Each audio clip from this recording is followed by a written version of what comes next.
One evening on the island of Soda, Percy was in his shed. He was about to take some trucks to Tidmouth Square.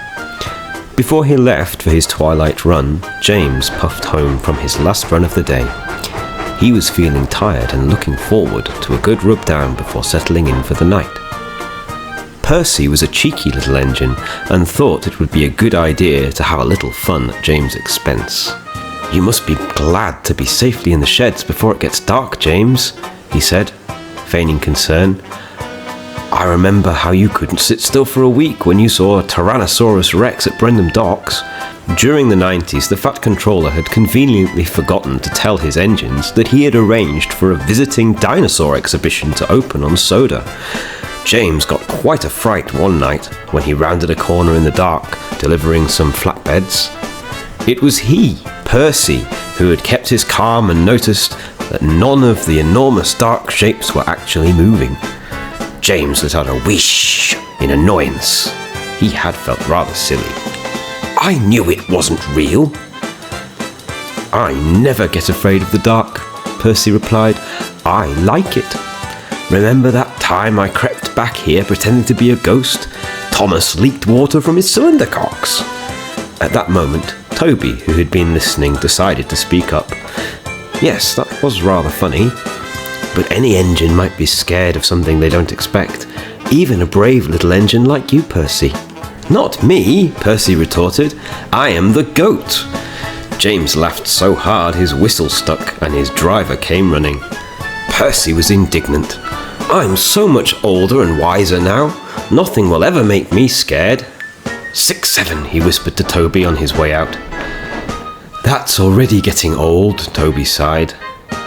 Percy left the shed to collect his trucks. "I'm not the least bit scared of the dark," he said as he pulled the trucks out of the siding. "A nice night run is just what I need, then back to Tidmouth Sheds for a rest." "Hurry up," Scruffy said rudely as Percy switched onto the main line. "Halfway there," Percy said as he passed through Knapwood Station. "Not far now."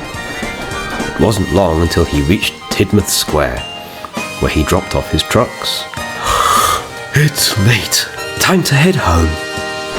Percy hadn't travelled far by the time it became very dark. He heard a creepy sound.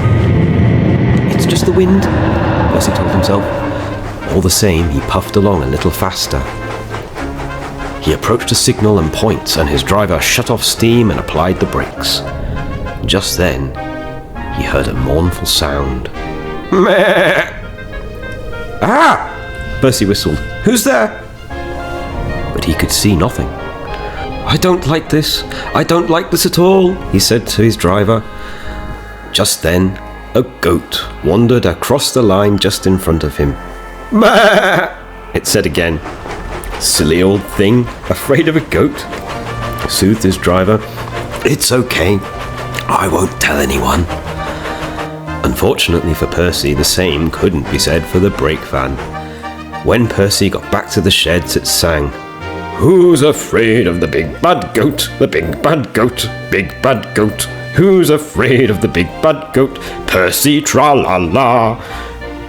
"I'm confused," said James. "I thought you said you were the goat." "I guess you just never met one." Percy's face nearly matched James's red paint.